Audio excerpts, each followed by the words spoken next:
A partir de agora, Seara Espírita, sua sintonia com a paz. Apresentação: Melissa Tortoriello. Realização: Departamento de Comunicação Social da Aliança Municipal Espírita de Barbacena. No ar, Seara Espírita. Bom dia, querido ouvinte. Começamos agora nosso programa Seara Espírita, diretamente dos estúdios da Rádio Correio da Serra e também pelo site www.radiocorreiodaserra.com.br. Acompanhe-nos no computador, notebook, no celular, o nosso programa de hoje, Seara Espírita, com Geraldo Leburg. E hoje nós vamos falar sobre o tema família espiritual e família corporal. Será que tem diferença? Será que existe uma mais importante que a outra? Como será que devemos lidar no nosso contexto familiar? Acompanhe com a gente no nosso programa Seara Espírita de hoje. Mas convido vocês neste momento para fazermos a nossa prece, elevarmos nossos pensamentos a Deus, nosso Pai de infinito amor e bondade, a Jesus, modelo e guia da humanidade, nosso irmão maior, a nossos benfeitores espirituais, mentores de luz, que nos acompanham nessa nossa jornada terrestre. Pai amado, primeiramente agradecemos. Agradecemos pelo dom da vida, agradecemos, Senhor, por mais um dia que estamos aqui encarnados, tendo oportunidade de crescer, evoluir, progredir. Agradecemos, Senhor, pela nossa família, pelos amigos, pelas luzes que trazem para nós a doutrina espírita na nossa caminhada. Agradecemos ainda pela oportunidade de trabalho, de realizações no bem. E se pudermos, Senhor, rogar algo, rogamos o Teu amparo, o Teu auxílio, para vencermos nossas más tendências, vencermos nossas imperfeições, para lutarmos contra o egoísmo, para lutarmos contra o orgulho, a vaidade, a maledicência, e assim, Pai amado, trilharmos os caminhos que Jesus trouxe para nós através do seu Evangelho de amor. Mestre Jesus, rogamos a Ti também, Senhor, o Teu amparo sobre toda a nossa irmã humanidade, que Teu amor, que a Tua paz possa alcançar em especial aqueles nossos irmãos que mais sofrem, que passam pelas experiências da fome, da guerra, das violências. Que eles, Senhor, possam receber todo o auxílio necessário para vencer essa etapa dolorosa e difícil da existência e continuar confiantes na Tua misericórdia, no Teu amor. Que a Sua paz envolva a todos nós, Senhor Jesus, hoje e por todo sempre. Que assim seja. Você, ouvinte que está nos acompanhando no nosso Seara Espírita de hoje, você já se deu conta de que seu afeto às vezes não é o mesmo, para todos os membros da sua família? Às vezes a gente fala, não, eu amo todo mundo igual, eu amo todos os meus filhos da mesma forma, eu amo os meus pais da mesma forma, mas se a gente for parar para pensar, no fundo, pode ser que tenha alguma diferença, Uns são mais caros para nós, a gente gosta de estar mais na presença deles, outros a gente às vezes tem alguma dificuldade a mais, já tem uma resistência um pouco a mais, e alguns tanto faz, tanto fez, Não faz muita diferença, a gente não se importa muito, e até aqueles que a gente não consegue nem lembrar que existe, A gente fala, nossa, tá chegando aí o primo fulano de tal, ai meu Deus, eu não acredito que ele tá vindo pro Natal, E a gente não gosta nem de pensar na existência daquele ser que é também da nossa família. Geraldo, isso acontece muito mais do que imaginamos, Bom dia para você. Bom dia, Melissa. Bom dia, ouvintes da Rádio Correio da Serra. Na verdade, nós fomos mergulhados nessa realidade, nessa vivência, verdade. Com os nossos familiares, com os nossos próximos, E a gente constantemente, esse assunto, ele vem à tona pela estranheza que causa, uma vez que o natural, para nós que buscamos seguir os ensinamentos do Cristo, é o amor incondicional, é o amor amplo e restrito, mas nós vivemos e convivemos com essas diferenças, infelizmente. E aí também mais uma pergunta que a gente pode e nos fazemos constantemente, Já pensamos quais são os motivos dessas diferenças, dessas simpatias ou antipatias, E quando nós nos questionamos sobre o assunto, com certeza muitas dúvidas nos vêm à mente. Ora, dentro de uma família, né, mais restrita, de uma célula familiar, né, vários filhos, né, dos mesmos pais, né, os pais desses mesmos filhos, né, essa conjunção toda ali de elementos, né, de energias, né, por que não, nesse meio, não nutrimos esse mesmo sentimento por todos de forma igual, né? Há um ditado popular que a gente sempre ouve, né, quando se faz uma comparação entre os filhos de uma mesma família e logo se exibe a mão dizendo que da mesma mão os dedos não são iguais, né? Então, por que será que isso acontece? Agora, eu acho assim, pelo que a doutrina nos traz também, né, se nós nos indagarmos com sinceridade, né, nós vamos chegar à conclusão que, na verdade, existem duas espécies de família, digamos assim, né? Ou seja, as famílias espirituais e aquelas famílias, né, apenas pelos laços biológicos corporais. E aí a gente vai, ao longo do estudo aí, tentando compreender um pouco mais sobre essa diferença das famílias espirituais e das famílias corporais, que é o tema do nosso bate-papo de hoje.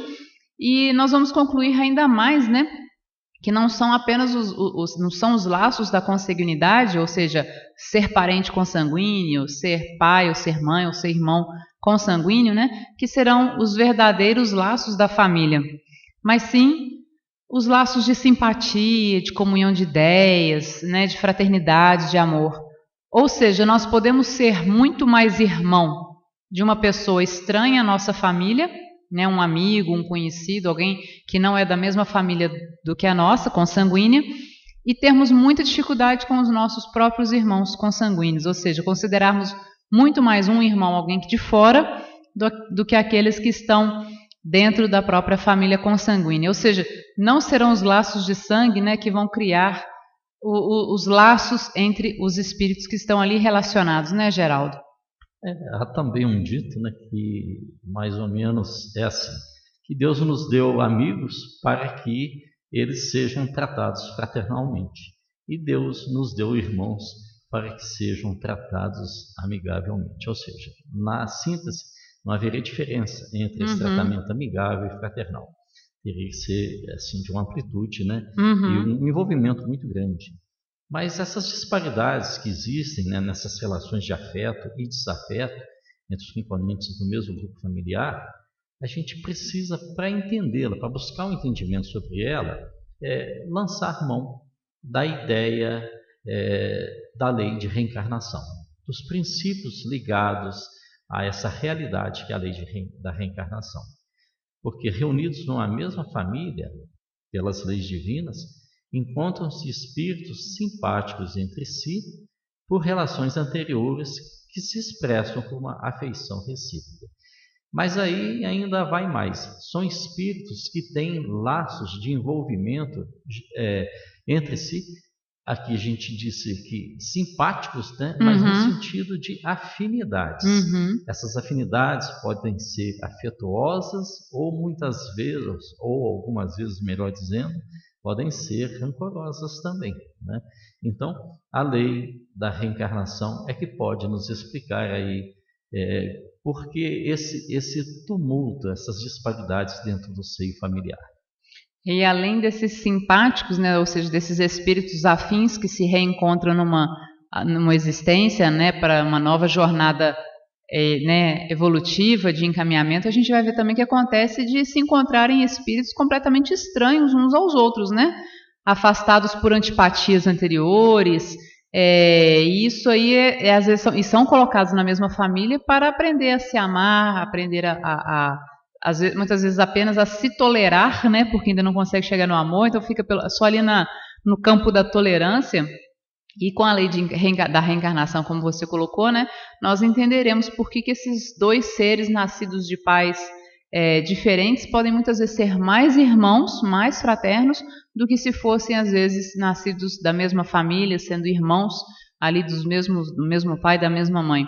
Então, o que vai ditar essas relações familiares não vai ser a consanguinidade, né? O que vai ditar essas relações de afetividade vão ser as relações anteriores talvez em encarnações passadas, onde a gente tinha esses espíritos já vivenciando, como você colocou, tarefas afins, vivenciando situações de afinidade e que voltam e se reencontram. E aí a gente vai ver essa afinidade momentânea, né? Tipo assim, nossa, eu olhei pro Geraldo, eu criei uma afinidade instantânea com ele. Já eu vejo, conheço outra pessoa e crio uma antipatia instantânea também, né? E isso pode estar relacionado ao nosso passado, né? A sabedoria popular, que de vez em quando a gente se refere a ela é muito sábia nisso, né? Tem aquela expressão assim que bastante comum, né, de dizer assim, não fui muito com o anjo da guarda desse indivíduo, não. Né? Verdade. E às vezes isso é sem explicação nenhuma, é gratuito isso, assim, de uma forma de análise à primeira vista. Né? Uhum. Mas nessa mesma linha de raciocínio, que é do envolvimento das pessoas, né, vindas de reencarnações anteriores, muitas vezes já ligadas entre si, e outras vezes acontece que na atual encarnação temos elementos que é a primeira vez que se encontram, que estão ali naquele grupamento. Né? Uhum. Então é dessa forma que nós vamos compreender a animosidade alimentada por irmãos consanguíneos. É um fato muito comum que se observa aí no nosso cotidiano.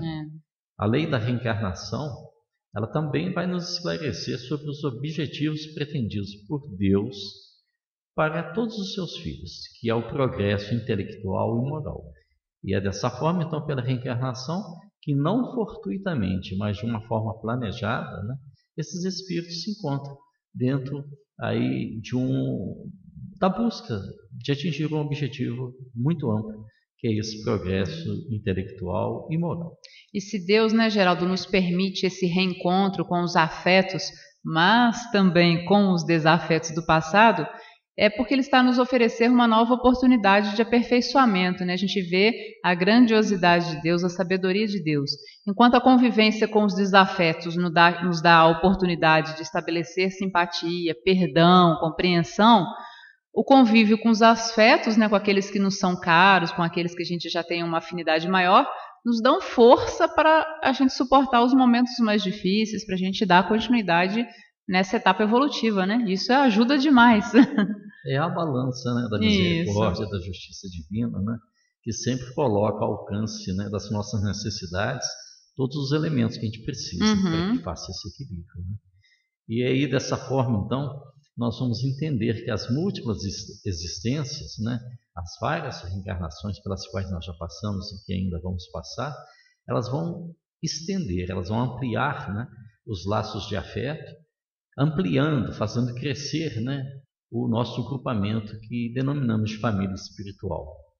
Enquanto se, ao contrário, não tivéssemos a lei da reencarnação como parâmetro, que nós temos, por sorte, assim, uma afirmativa muito básica, muito clara, é um princípio, né, da doutrina espírita, também comum a outras doutrinas, embora muitas vezes não sendo aceita ostensivamente, explicitamente, mas aqui nós, dentro da doutrina espírita, né, esse farol que ilumina o nosso caminho, né, do entendimento da lei da reencarnação, ele é muito significativo, porque ao contrário, se não existisse reencarnação, nós tivéssemos apenas uma única existência, essa existência, ao término, romperia definitivamente os laços existentes entre os vários membros da família, né? Por não ter oportunidade, por redundar no final ao nada. Ou por algumas correntes doutrinárias também, ao final haveria um tempo de espera indefinido e que lá adiante muitos conseguiriam se encontrar novamente e outros nunca mais se reuniriam a esse grupo porque no julgamento estariam alijados desse convívio.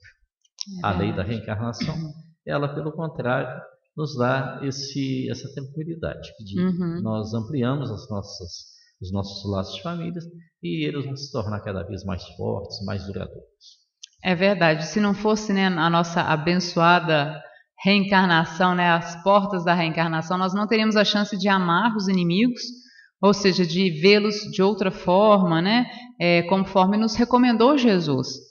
Dessa forma, né, que a gente possa repensar a nossa postura perante a nossa família, principalmente os parentes mais difíceis, né, mais complicados, que a gente sente mais desarmonia ou não tem tanta afetividade, né, que a gente possa perceber neles a oportunidade que Deus nos dá para nós restabelecermos essa simpatia, tolerância, amor, para que no futuro, né, a gente consiga realmente amá-los como Jesus nos propõe no seu evangelho, né, de amar ao próximo como a si mesmo. E também de amar os inimigos, como é outra proposta do Cristo, que é uma proposta às vezes mais difícil, mas que a gente precisa exercitar. E às vezes esse inimigo, esse desafeto está dentro da nossa própria casa, debaixo, né, do mesmo telhado, para que a gente aprenda a amar e a perdoar. É um exercício diário, né, Geraldo? E nós temos, né, que enfrentá-lo, né, nos seus pequenos momentos, seus pequenos detalhes, né, para que cada dia, né, os seus problemas sejam resolvidos e não fiquem acumulados, né, para que num determinado momento esse acúmulo venha a ser já uma barreira de transponibilidade muito difícil. Agora, lá no Livro dos Espíritos, Geraldo, nós temos um capítulo que fala da pluralidade das existências, que está na segunda parte, né?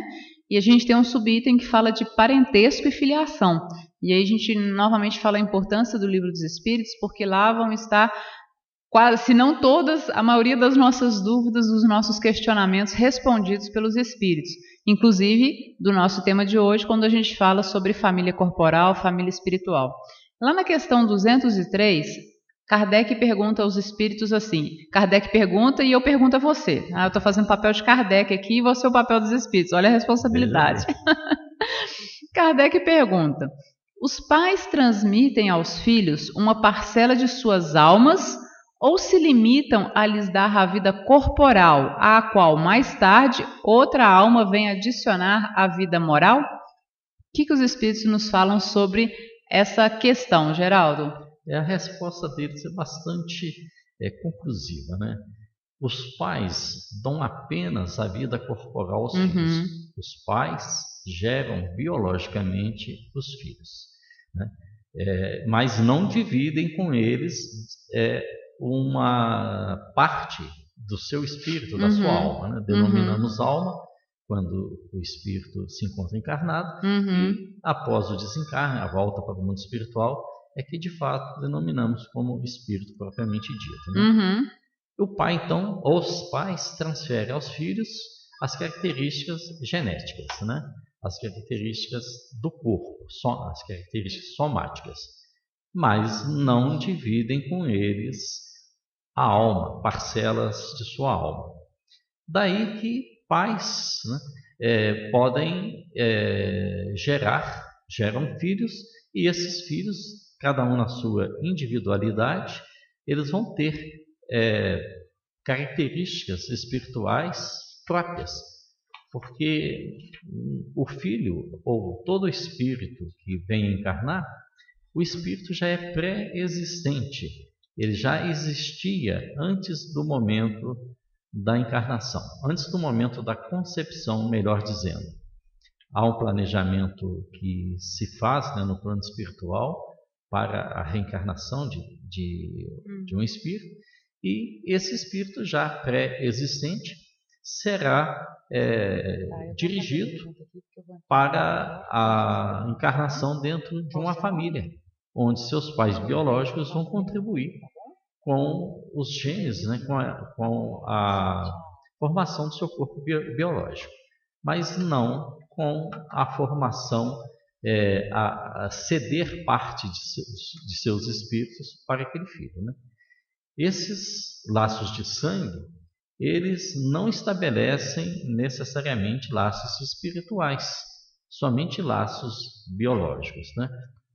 Um pai ou pais, né, de uma natureza mais rude, mais primitiva, eles podem ter filhos inteligentes e vice-versa, porque as características da expressão da intelectualidade, do aprendizado, ela não é transmitida também necessariamente pelo legado hereditário, né? Genético. Uhum. E o corpo é que procede, é que vem do corpo.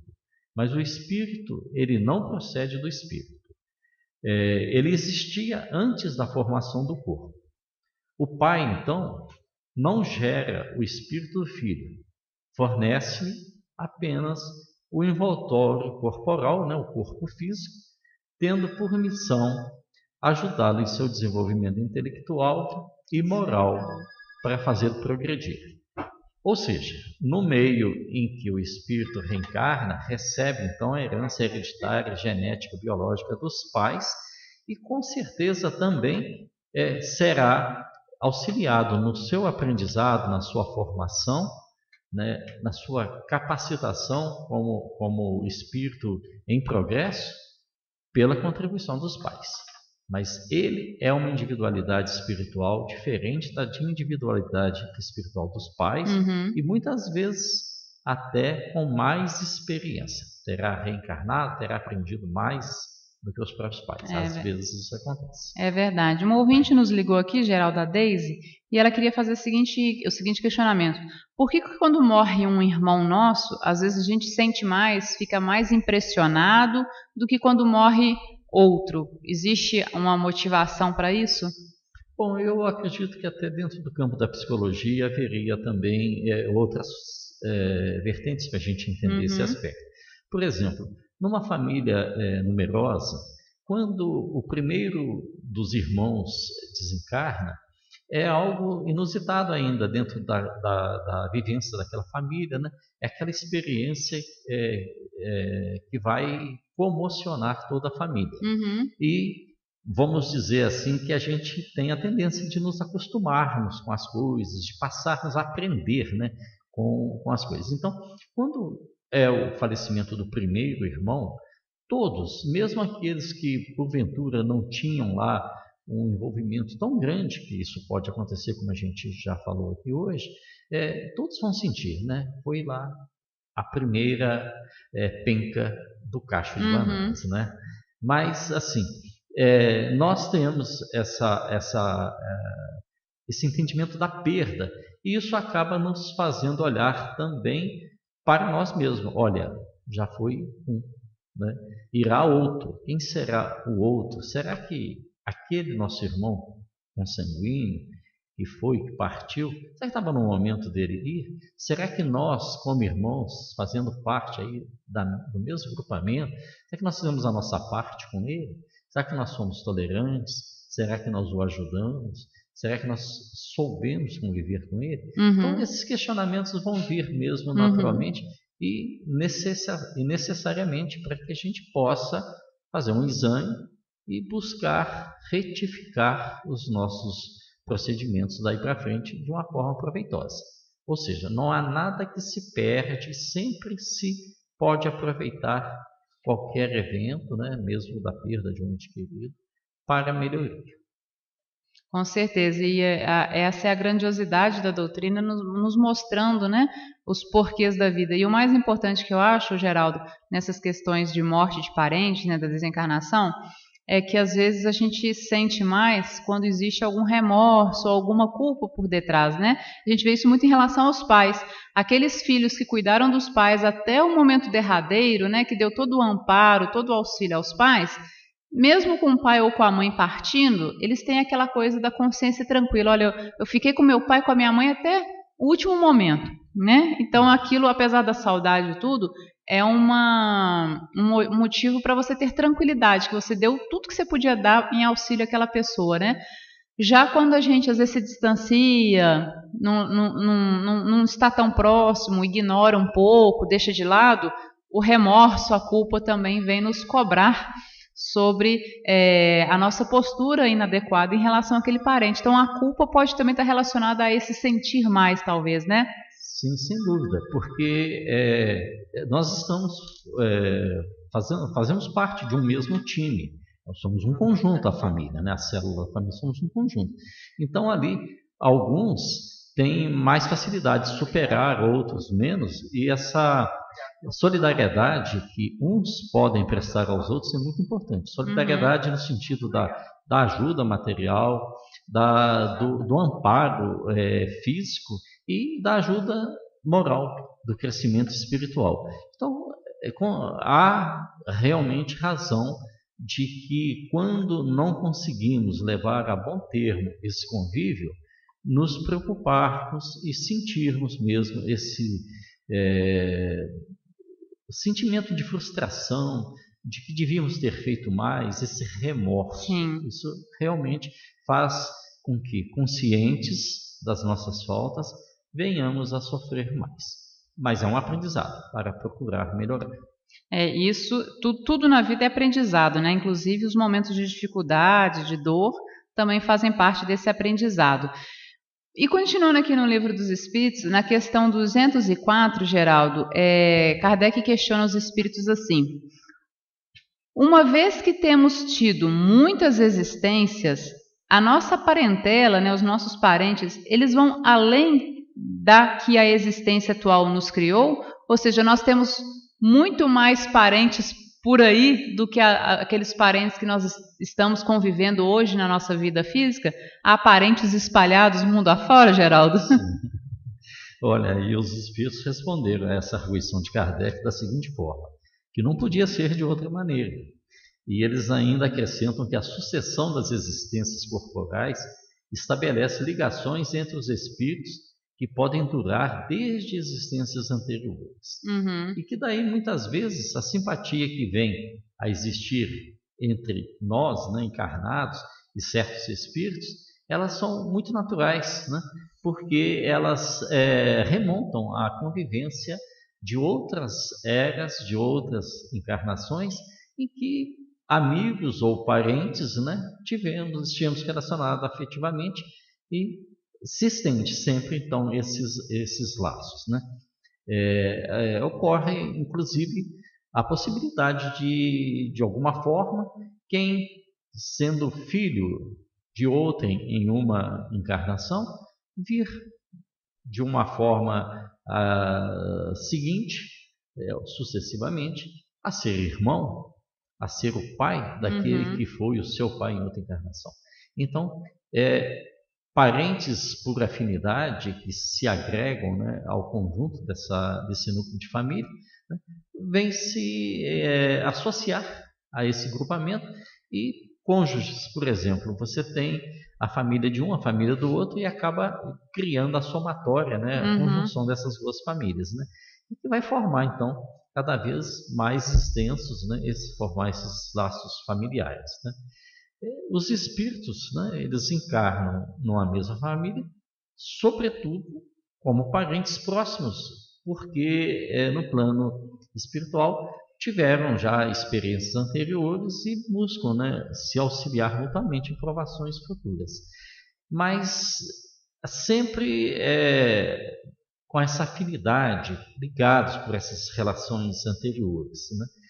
E de sorte que, na maioria das vezes, né, são espíritos simpáticos, né, e que esse convívio vai se traduzir, né, através de afeições, né, durante essa vida terrena.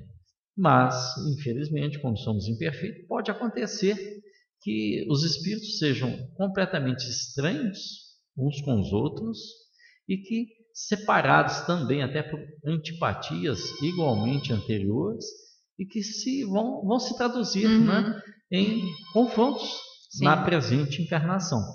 E terá sempre, né, um cunho de que nos servirá de provação, para que aprendamos a conviver com as diferenças, aprendamos a ser tolerantes, né?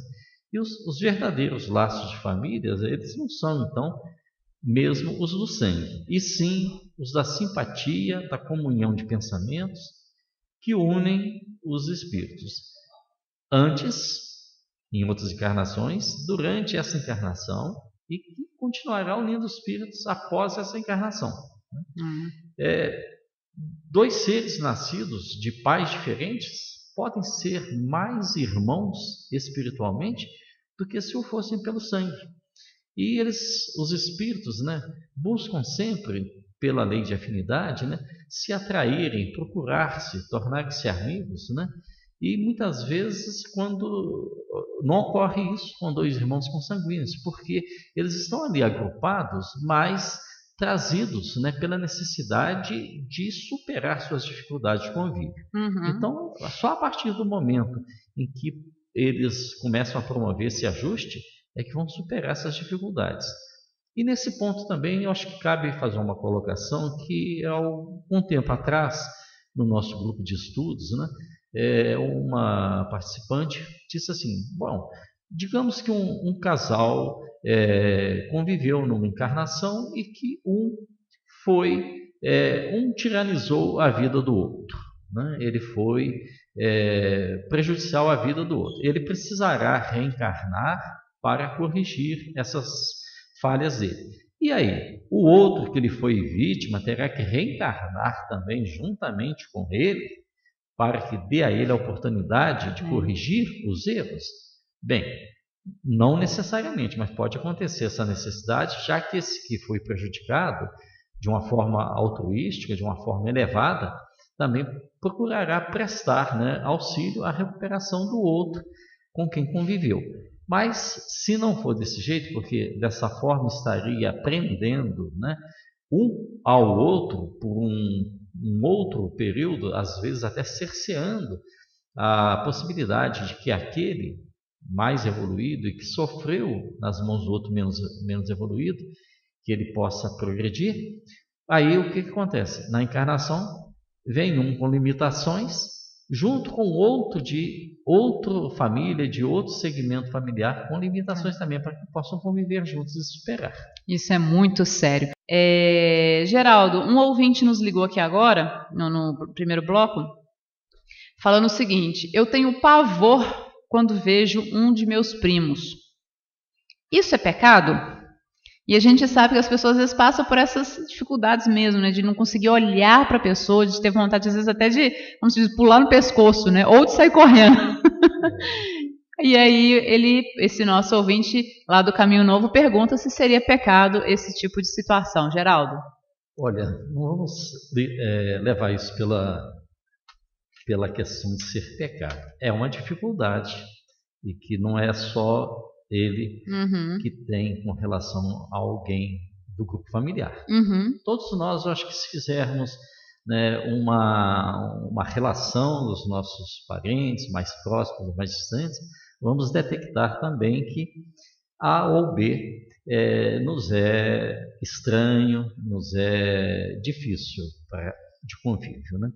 Mas está aí, uma vez que nós identificamos um problema, fica mais fácil. Tenho um problema, preciso de encontrar uma solução. Nós podemos estar também ativamente errados, ativamente posicionados em relação a essa aversão.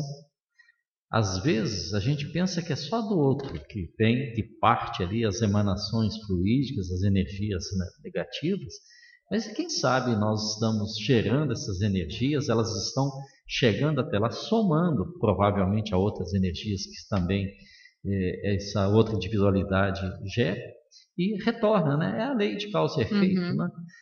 Eu gosto muito dos ditos populares, né? E sempre eles são bastante providenciais, né? Há um que diz assim que Deus te dê em dobro tudo que me desejares. Olha, se nós ficamos com o pé atrás com um elemento, com um indivíduo da nossa família ou não, nós passamos a gerar um padrão de energias negativa com relação a ele.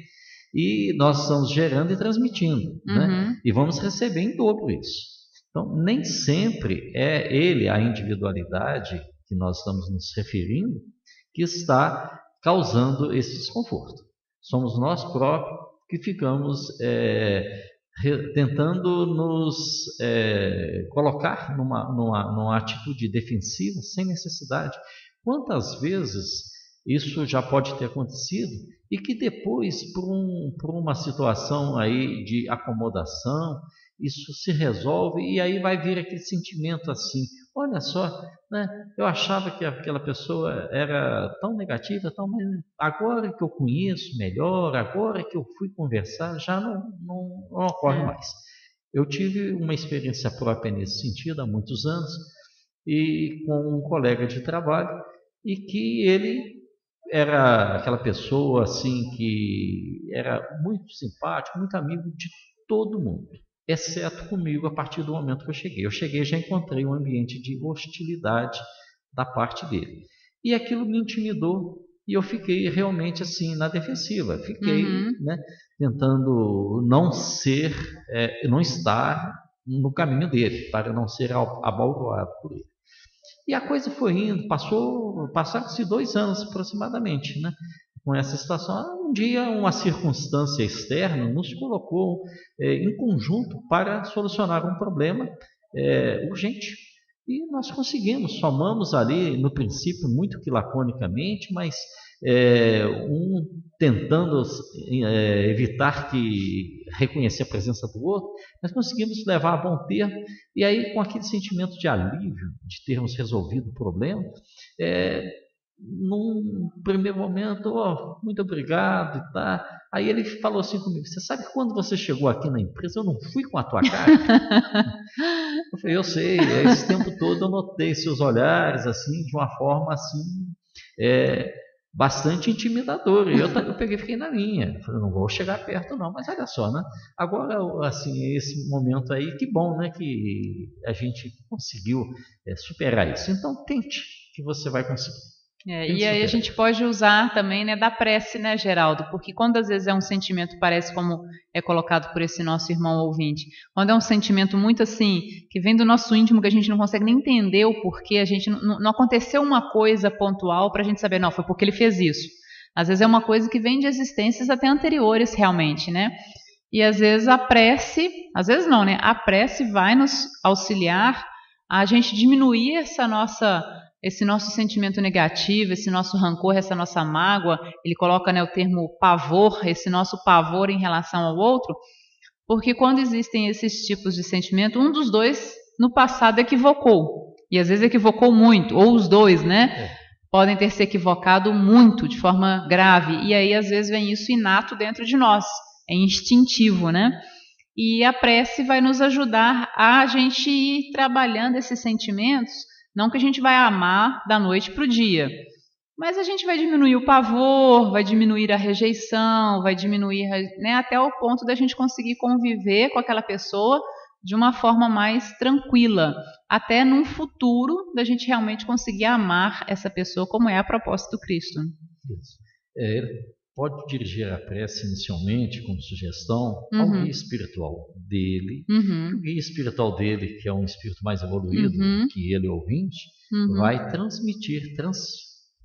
transferir, né, esse sentimento dele de vontade de acertar, de vontade de superar, ao guia espiritual do outro, do primo, que causa favor, e com isso estabelecer aí um meio de comunicação entre as duas partes. E com certeza, quando a gente vence essa divergência, é um alívio muito grande, né? Ou seja, aquele sentimento de superação. Superei aquele problema, aquela dificuldade, e vai ser bom para ambos, né?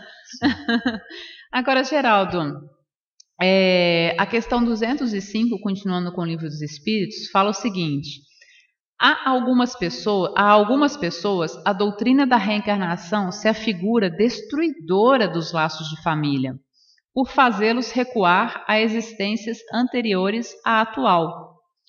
Ou seja, hoje a minha mãe é minha mãe nessa existência, mas no passado pode ter sido minha filha, pode ter sido minha irmã, ou pode ter sido alguém com quem eu tive uma dificuldade muito grande, e hoje ela é minha mãe. E aí a questão que Kardec pergunta, né, fala, né, a questão da reencarnação, ela destruiria esses laços de família ou aumentaria ainda mais esses laços de família? Geraldo? Essa questão, ela provavelmente reflete a preocupação, né, de que diante, né, de um fato, né, assim, um princípio básico e irrefutável, que é o da reencarnação, a gente pode se sentir meio que atordoado. Olha, eu tenho a minha família, tenho meu pai, minha mãe, meus irmãos. Não aceito que meu pai seja pai de tá. outro, né? Agora, eu tenho outros familiares, né, que já foram meus familiares, né? Então essa não é a minha família verdadeira. Nesse sentido, então, pode ser realmente que motive, né, essa preocupação de que estaria destruindo os laços da família. Mas a espiritualidade diz que não, pelo contrário. Olha, você tem um punhado de familiares. Tem esses aqui que convivem com você e tem outros tantos que já conviveram com você. E futuramente você conviverá ainda com outros que não são seus parentes hoje, né? Então, a espiritualidade afirma que a reencarnação, a doutrina da reencarnação, ela aumenta os laços de família e não os destrói. Fundando-se o parentesco em afeições anteriores, menos precários são os laços existentes entre os membros de uma mesma família. Olha, isso já vem de outros tempos. Isso não é a partir do momento do nascimento em determinada família que esses laços existem. Eles já vêm de outros tempos, de outras eras, de outras convivências, de outras realidades. Então, hoje, talvez aquele indivíduo que é hoje o nosso vizinho, ou é hoje o nosso colega de trabalho, né? Ele pode estar ali, na pessoa, naquela individualidade, um espírito, né, que nos foi parente próximo em outras encarnações. Então, dessa forma, por exemplo, como ajudaria? Olha, se eu tenho alguma dificuldade de convívio com o meu vizinho hoje, e se eu pensar que provavelmente meu vizinho foi alguém, ele está ali, reside ali ao lado ali, foi alguém que tenha feito parte, né, da minha família espiritual, ou que poderá vir a fazer, então eu tenho que ser mais condescendente no trato com ele, né? Então isso nada que diminui, e sim que aumenta, que adiciona, que multiplica, né, os laços, a integração entre os familiares. E sempre sim, a gente, resumindo, né, lembrar que há duas espécies de família. Uma, aquela ligada por laços espirituais, e a outra pelos laços materiais, corporais. Muitas vezes os parentes por laços corporais, eles poderão ter um e outro somente essa oportunidade. Estão agora parentes, mas após o desencarne, cada um deles retornará ao seu grupo de origem. Vieram estagiar em conjunto para se auxiliarem mutuamente na superação de dificuldades, de provações, mas a seguir retorna a seus grupos, depois de ter essa evolução, esse aprendizado. E já as famílias que realmente se integram espiritualmente, essas não vão ter mais solução de continuidade, estarão sempre unidas. E talvez dentro dessa condição, né, que Jesus, né, naquela passagem citada por Marcos, né, no capítulo 3, os versículos de 20, 21, 31 a 35, ele, ao ser, né, questionado, porque estando presente em um determinado local, é informado de que lá na parte externa chegava ali um grupo de pessoas, entre eles a sua mãe e seus irmãos, né, que reclamavam que ele saísse daquele local e se juntasse a eles, né? Então ele, nessa passagem, ele pergunta, né, quem é minha mãe, quem são meus irmãos, né? E ele quer com isso ensinar que não são apenas aqueles ligados pelos laços de sangue à nossa família, e sim um grupo muito mais amplo. Naquele momento eram mais irmãos dele, aqueles que estavam naquele ambiente em que ele se encontrava presente, ouvindo ali as suas palavras, absorvendo os seus ensinamentos, do que aqueles outros que, pela consanguinidade, era a sua família, mas que estavam lá do lado externo reclamando que ele se retirasse daquele local, que ele saísse e fosse ao encontro deles. Ele, então, dentro dessa passagem, nos ensina que a família verdadeira é aquela pelos laços espirituais. Em nenhum momento a gente, citando essa passagem, quer dizer que ele repudiou ali a mãe e o pai. Mas ele nos deu um exemplo de que a mãe e os irmãos. Ele nos deu um exemplo aí de que muito mais importante que os laços consanguíneos são os laços espirituais. Naquele momento, ele se sentia muito melhor ali naquele ambiente em que estranhos estavam ali comungando com ele das suas ideias, dos seus ensinamentos. Bom, Geraldo, chegamos ao final do programa. Não deu para ver tudo, né? A gente tinha muita coisa ainda para ver, várias perguntas do Livro dos Espíritos ainda à frente, mas no próximo programa nosso de março, a gente dá continuidade ao tema, porque ainda tem muita água para rolar debaixo da ponte quando a gente fala de família, né? Isso, então vamos aguardar daqui a 4 semanas, no dia 24 de março, nós estaremos voltando. Estamos de volta. A partir desse ponto aí. Exatamente. Acompanhem com a gente, então, o nosso programa Seara Espírita. No dia 24 de março, Geraldo volta falando sobre a parentela física e a parentela espiritual. Acompanhe no nosso programa Seara. Geraldo, muito obrigada mais uma vez pela sua participação. Eu que agradeço, que Deus nos abençoe a todos. Agradeço a participação de todos os ouvintes sintonizados com o nosso programa Seara Espírita, desejando a vocês um excelente final de semana de muita paz, muita luz, muito amor. Que Jesus abençoe a jornada de vocês. Você ouviu o programa Seara Espírita. A apresentação Melissa Tortoriello. Realização do Departamento de Comunicação Social da Aliança Municipal Espírita de Barbacena. Seara Espírita.